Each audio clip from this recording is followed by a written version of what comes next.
नमस्कार, आप देख रहे हैं आरएनआई न्यूज। मैं गुफरान खान। आज की तमाम बड़ी खबरें।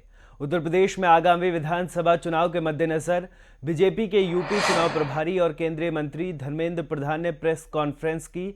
धर्मेंद्र प्रधान ने पहले और दूसरे चरण के प्रत्याशियों के नाम की लिस्ट जारी की है।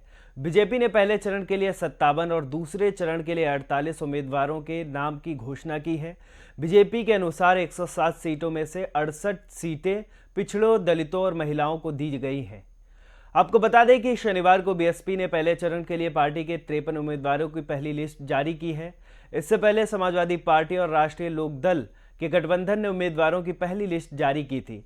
19 नामों की इस लिस्ट में एसपी के 10 जबकि आरएलडी के 19 उम्मीदवार हैं।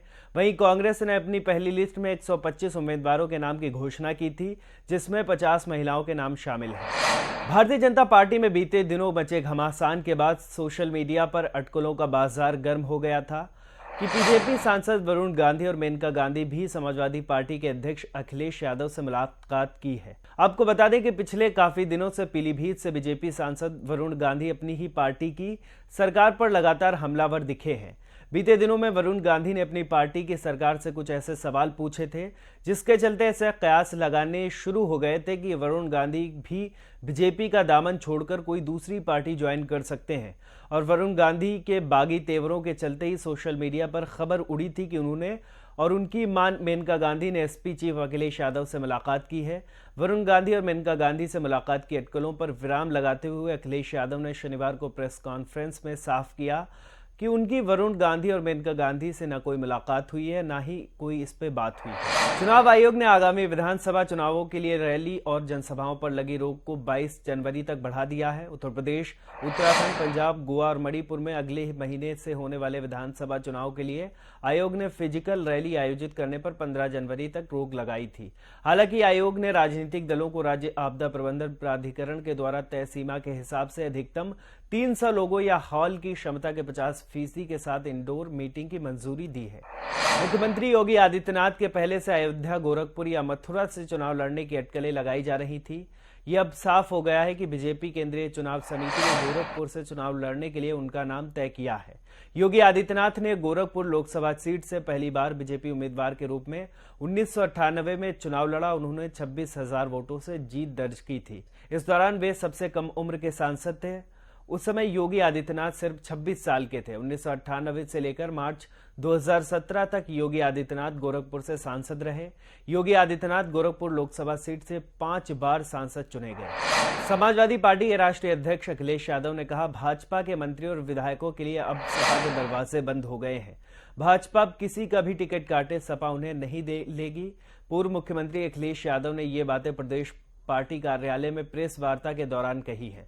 उन्होंने कहा कि समाजवादी गठबंधन के साथ प्रदेश की 80% जनता है, अब भाजपा की विधायक क्या है। खबर सिद्धार्थ नगर से है, जहां जिले की पुलिस ने बबलू गुप्ता के सनसनीखेज हत्याकांड का खुलासा किया है। 4 दिन पहले ढिबरुआ थाना क्षेत्र के मटियार उर्फ भुतहावा गांव में युवक की गला रेतकर हत्या कर दी गई थी।